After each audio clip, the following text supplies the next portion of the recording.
untuk sementara ini masih belum ada pertanyaan, jadi mungkin atau ada yang ingin raise hand untuk supaya menarik Silakan kalau mendapatkan misalnya door prize.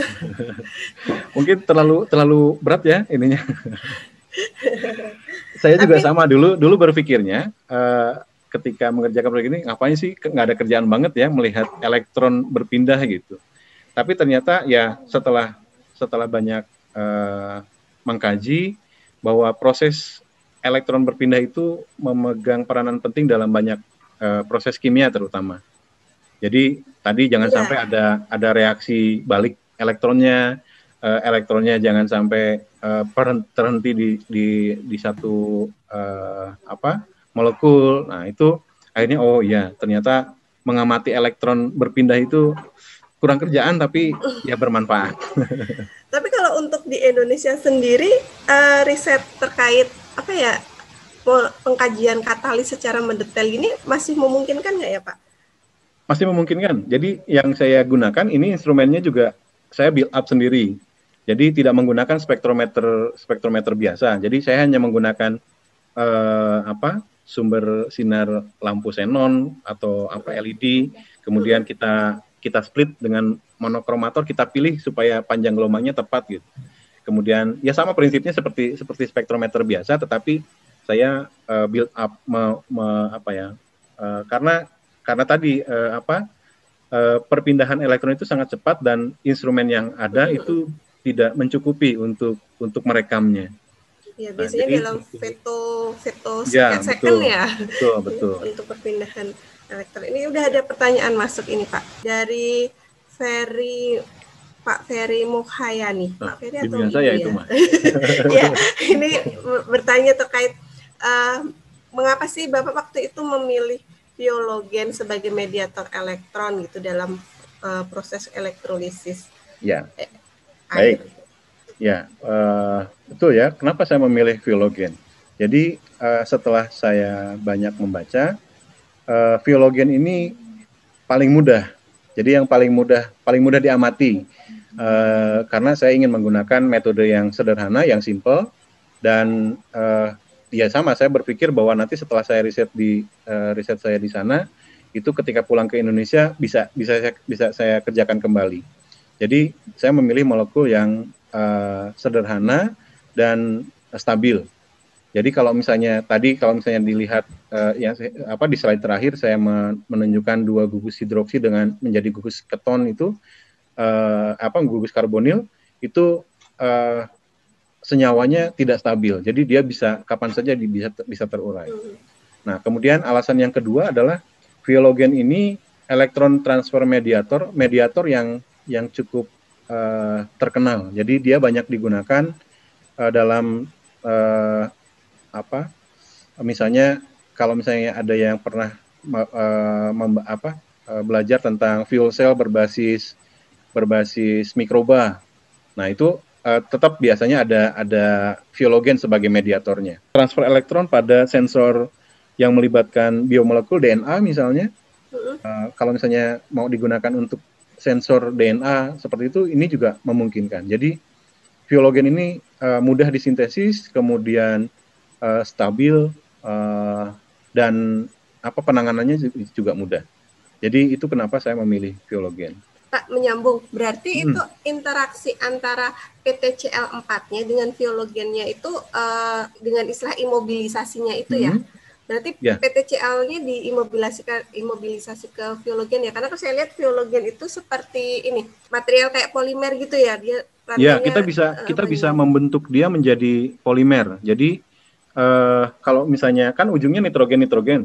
Nah, nanti ujungnya lagi, misalnya kita hubungkan lagi dengan suatu alkil bromida misalnya. Nah, ujungnya yang bromida itu nanti nempel lagi ke yang nitrogennya. Ujungnya lagi bisa nempel lagi dan seterusnya. Jadi Viologen ini sudah juga digunakan sebagai namanya dalam device elektronik itu saya lupa. Electroluminescence. Jadi dalam bentuk polimernya tentu. Jadi polimernya itu kalau misalnya dia dikenai listrik, dia warna birunya cerah gitu. Nah itu dimanfaatkan dalam device elektronik. Oh iya, ini menyambung lagi masih tentang Viologen dan cara imobilisasinya ini bagaimana Ya. Pak? Ini pertanyaan dari Hermania dari Undana gitu. Saya Jadi coba. bagaimana mengimobilisasikan Viologen ke materi yang mengandung SiOH tadi? Saya mau mana ya sebentar. Ini metode ini saya mau geser sedikit. Oke, ini bagaimana saya mempreparasi molekul Viologen. Jadi saya punya ITO. ITO itu permukaannya biasanya oksida. Nah, supaya dia bisa kita naikkan fungsionalitasnya, kita mana ini kok ada ininya ya? Itu ada apa ya? Ini. Penerjemahnya. Oke, jadi saya mencuci ini dengan asam sulfat sehingga permukaannya menjadi lebih hidrofilik, lebih suka air. Nah, kemudian setelah hidrofilik, jadi gugus permukaannya menjadi OH. Nah, kemudian direflux dalam senyawa ini, jadi tribromopropil triklorosilen atau 11 bromo andesil triklorosilen. Jadi suatu silen. Nah, ini nanti gugus kloro ini akan mensubstitusi hidrogen di sini, kloronya keluar menjadi HCl. Silikon gugus silennya ini nempel, seterusnya. Nah, ujungnya ini bromo. Nah, ujung bromida ini dia bisa bereaksi dengan gugus piridin. Gugus N ini disebut piridin. Nah, jadi dia bisa bereaksi di sini. Tetapi bromida ini tidak hilang. Jadi dia menetralkan. Kalau misalnya nitrogen di sini berikatan dengan mengikat C, ini nitrogen di sini kelebihan tangan. Jadi harusnya nitrogen itu tangannya 3, ini tangannya menjadi 4. Nah, jadi nitrogen ini muatannya positif. Sehingga bromida di sini tetap berada di sini untuk menetralkan muatan di sekitar nitrogen. Ujung nitrogen sini ini direaksikan lagi dengan, tergantung kalau misalnya mau polimer, ini ujungnya ini di bromo. Jadi BR. Tapi kalau mau ujungnya terminated by alkyl CH3, ya ini BR-nya cuma 1. Nah, saya melakukan membuat polimer 5 lapis. Jadi Viologennya ada 5 lapis dengan mengulangi proses ini berulang kali. Sampai dapat ini.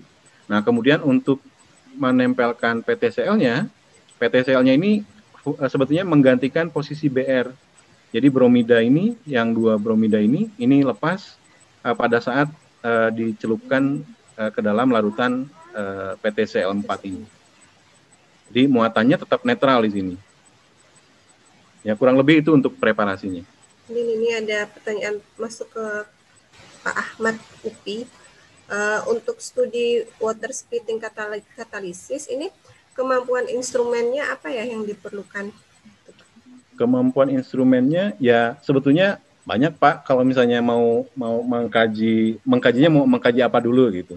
Jadi kalau saya karena kebetulan fokusnya kemarin itu yang pertama itu di proses pembuktian sebetulnya. Pembuktian betul nggak si elektron itu nggak loncat gitu. Karena kalau misalnya loncat berarti nanti si PT-nya bisa jadi mengalami reduksi, jadi logam gitu. Nah, tapi kalau misalnya kita ingin melihat orientasi molekul, tadi misalnya setelah Viologen itu kan dia molekul yang planar, jadi dia molekul planar seperti ini. Tetapi ketika dia mengalami redox, dia bisa mengalami posisi perubahan cincin. Jadi kayak gini. Nah, itu juga menarik sebetulnya. Kenapa menarik? Karena kalau misalnya Viologennya terlalu, tadi kalau misalnya kalau saya lanjutkan, kalau Viologennya terlalu dibuat polimer, jadi building blocknya itu bisa roboh. Jadi dia tidak mungkin ya pada saat preparasi itu tidak bisa membentuk permukaan yang homogen karena ITO sendiri kan permukaannya sangat-sangat kasar. Nah, kalau misalnya di permukaan yang tidak rata, jadi tinggi polimernya kan juga beda-beda. Nah, pada saat tingginya berbeda, dia bisa roboh. Nah, kemudian ketika roboh, maka orientasi molekulnya akan berpengaruh. Nah, ketika terjadi perubahan molekulernya seperti ini, itu kan bisa diamati oleh FTIR. Jadi apakah dia posisi antar cincinnya itu sejajar atau dia perpendikular atau paralel gitu. Nah, itu bisa diamati dari FTIR. Kalau misalnya terjadi viologennya berhadapan seperti ini. Berhadapan seperti ini, viologen ini merugikan. Kenapa? Karena dia bisa membentuk dimer. Jadi elektronnya tidak akan pindah ke katalis. Dia muter aja di sini. Nah, itu yang bisa dibuktikan dengan IR. Itu kemarin saya sudah sempat ngambil data sampai situ, tetapi tidak saya lanjutkan karena yaitu tadi kendalanya adalah ITO-nya sendiri. ITO-nya itu kita memerlukan ITO yang benar-benar permukaannya halus, tidak mudah gitu. Nah, kemudian bisa juga kita kemarin itu tadinya mau dilanjutkan ke penggunaan substrat yang berbeda. Substratnya silikon. Nah, substrat silikon juga sama, kita bisa menggunakan prinsip ETR. Jadi kalau FTIR itu hanya digunakan selama ini, kita menggunakan FTIR itu mode transmisi ya, menggunakan pelet KBR. Mungkin kedepannya kita bisa membuat semacam stage untuk membelokkan sinar IR, kemudian dipantulkan ke dalam suatu prisma dan seterusnya lah. Intinya ya instrumennya tidak bisa kita hanya pasrah dengan instrumen yang ada. Jadi kita modifikasi sedikit. Ini saya sekarang sudah mau mencoba memulai memodifikasi UV vis yang ada di lab kami. Itu saya mau combine dengan sel elektrokimia. Nah, selnya sama dengan yang tadi. Cuma fenomena yang mau diamati mungkin tidak bisa ke elektron transfer karena terlalu cepat. Jadi saya akan mengamati apakah terjadi perubahan gugus kromofor. Kan kalau misalnya dengan UV vis itu kita bisa melihat apakah ada gugus ikatan rangkap saling silang dan seterusnya. Itu mulai mencoba mau mengembangkan ke situ. Jadi mungkin sedikit ingin ada yang menanyakan terkait prinsip kerja dari ATR dan FTIR ini apa ya Pak perbedaannya berdasarkan hasil yang diperoleh. Ini pertanyaan dari Rahmi Fauziah. Oke. UNES. ETR-nya saya nggak punya gambar ETR, tapi tadi ada ya sebentar. Jadi di ETR itu ya ini ya. ETR itu kristal tertentu yang bisa dipakai untuk memantulkan sinar IR. Bisa silikon. Silikon ini bentuknya biasanya berbeda dengan prisma kalau misalnya kita menggunakan zinc selenida. Zinc selenida ini bentuknya kalau ETR yang embed yang bawaan pabrikannya, kristalnya itu kecil, hampir sama dengan ukuran ujung pensil, dan kita tidak bisa gunakan untuk apa-apa. Maksudnya bukan tidak bisa kita gunakan untuk spektroelektrokimia. Maksud saya ETR yang kalau misalnya kita mau mengamati ETR sampai dengan spektra seperti ini kita harus membuat tempat sampel sendiri. Kalau ETR yang ada yang zinc selenida biasanya sampelnya misalnya padat atau sampelnya cair, teteskan di ETR-nya, kemudian ukur sudah. Tapi kalau yang metode lainnya adalah transmisi. Kalau sampelnya dia tidak higroskopis, tidak menyerap air, kita bisa campur dengan KBR, di pelet, ditransmisi, dilewatkan. Kalau ETR itu dipantulkan. Jadi kristal ini memantulkan IR. Nah, tetapi kita tidak menggunakan pantulan IR-nya. Jadi ketika IR ini memantul, di sini ada yang namanya evanescence, sinar evanescence, kecil sekali. Jadi tidak setajam transmisi. Nah, jadi ETR itu hanya menggunakan mode kecil sekali. Ada sinar yang namanya evanescence. Nah, ini ETR juga dipengaruhi oleh berapa banyak pantulannya. Kalau ETR-nya kecil, ETR yang biasa, ETR yang ada di Indonesia yang saya tahu, itu kristalnya kan kristal prisma ETR-nya itu kecil sekali, seujung pensil tadi. Jadi dia paling cuma mantul sekali. Tapi kalau kita mau mengamati reaksi elektrokatalisis, ini harus dipantulkan berulang kali karena tadi wilayah evanescence-nya itu cuma kecil kalau cuma satu kali pantulan. Nah, ini biasanya dipantulkan berulang kali dalam prisma ini sehingga kita bisa mengamati wilayah evanescence yang lebih besar. Itu ya, Rahmi. Terima kasih Pak Cepi. Selanjutnya Pak, ini pertanyaan melalui raise hand, mungkin ada teman peserta yang ingin bertanya langsung. Silahkan menggunakan fitur raise hand. Ya, jadi sebetulnya mengamati elektron itu bisa banyak cara. Ya, mulai dari yang sederhana sampai yang paling sulit. Pernah juga menggunakan laser femto. Tapi ya setting alatnya yang bikin mumet. Ya, kalau untuk mediator itu sendiri parameter senyawa yang bisa digunakan sebagai mediator itu gimana Pak untuk mencocokkan dengan katalisnya? Oke. Kalau misalnya yang cocok dengan katalis, sebetulnya bisa mediator, bisa apa saja. Syarat mediator yang paling penting adalah dia memiliki sifat redox. Dan kalau misalnya paling mudah mengecek sifat redox itu ya dengan voltametri elektrokimia. Dia ada puncak nggak ketika kita uji. Kalau misalnya dia puncaknya cuma satu, nah puncaknya cuma satu itu berarti dia bisa mengalami oksidasi saja atau reduksi saja.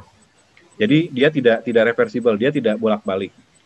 Nah, yang diharapkan mediator itu bisa mengalami oksidasi, bisa mengalami reduksi, bisa ada dua puncak yang teramati secara voltametri. Cara lainnya adalah misalnya ada lagi mediator redox itu tidak harus senyawa organik, senyawa kompleks misalnya. Kalau logam itu tidak bisa. Jadi logam dengan logam biasanya tidak bisa jadi mediator. Tapi senyawa kompleks itu bisa.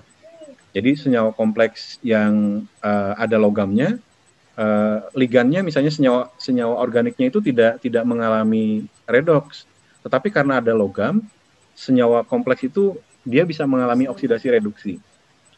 Dan itu bisa juga digunakan sebagai mediator. Makanya di dalam pengembangan solar cell misalnya digunakan senyawa kompleks ruthenium untuk sensitizernya, kemudian kompleks iridium dan yang lainnya. Itu salah satunya untuk selain sebagai sensitizer, dia juga bisa mengalami redox. Jadi mudah untuk mengamati apakah dia masih baik atau tidak. Jadi kan kalau yang kita bekerja dengan DSSC misalnya, sensitizernya itu dia misalnya rusak karena penggunaan terlalu lama. Nah, kita cara mengetahui rusak atau tidaknya ya salah satunya dengan voltametri, mengetahui apakah sistem redoxnya bekerja atau tidak. Terima kasih Pak. Ini tidak ada yang ingin present. Ada door prize. Ayo, ada door prize. Ada door prize voucher karakterisasi dan jasa penanoan. Kemudian ada buku 300 ilmuwan nano di Indonesia. Lumayan itu. Iya, lumayan, bukunya tebal sekali Pak. Itu peneliti-peneliti yang terkait nano di Indonesia. Ya. Misalnya saya ada satu pertanyaan dari Pak Bapak atau Bapak Yasser Patel ya. Jadi betul platina ini banyak dicoba untuk diganti dengan banyak material, grafen, kemudian CNT atau ya turunannya yang bebas logam, karena kalau misalnya tujuan dari green energy itu kan meminimalkan limbah atau zero waste ya, salah satunya juga tidak bergantung pada atau melibatkan logam. Jadi banyak yang mengkaji grafen dan yang lainnya. Tetapi grafen tetap masih tetap perlu difungsionalisasi. Dia biasanya ditambahkan gugus tertentu atau ditambahkan dengan logam yang dari logam transisi, sehingga kinerjanya mendekati platina. Nah, tetapi sampai saat ini masih belum ada yang mengalahkan platina. Kemudian molybdenum sulfida juga sudah dikaji. Ini saya juga sedang mengkaji molybdenum sulfida yang dihibrid dengan senyawa kompleks. Hampir mendekati platina, tapi tetap platina yang menjadi nomor satu gitu. Nah, kemudian kalau platina kan kajiannya sudah sangat-sangat banyak, sehingga kalau misalnya ada masalah di kemudian hari, misalnya, oh ini keracunan, oh kalau menangani keracunan pada platina itu gampang dengan cara ini misalnya. Tapi kalau misalnya grafen suatu saat berhasil mengalahkan platina, tahap berikutnya adalah mengkaji kalau misalnya grafen itu mengalami pasifasi atau dia sudah aus tuh nanti penggunaannya itu mau digimana, itu belum banyak yang mengkaji ke situ. Jadi ya peluang untuk mengembangkan katalis di fuel cell ini masih sangat lebar. Kalau misalnya memang kita orientasinya ke green atau zero waste, ya semuanya harus minimal tidak melibatkan logam misalnya, atau mensintesis grafen tapi grafennya dari biomasa dan seterusnya. Ya. Itu mungkin yang bisa saya tambahkan. Kemudian sebagai penutup, ya saya sekali lagi mengucapkan banyak terima kasih untuk Nano Center, dan sebetulnya kemarin sudah diwanti-wanti Pak Alfian, topiknya jangan terlalu berat. Nah, mungkin topik saya kali ini terlalu berat, tetapi mudah-mudahan menjadi pemicu untuk pengembangan keilmuan fundamental. Jadi kalau misalnya dulu saya pernah diskusi dengan salah satu salah satu pejabat yang mengatakan bahwa kita itu tinggal memanfaatkan teknologi yang sudah ada. Jadi jangan kembali lagi mengotak-atik hal-hal yang dasar gitu, hal yang fundamental.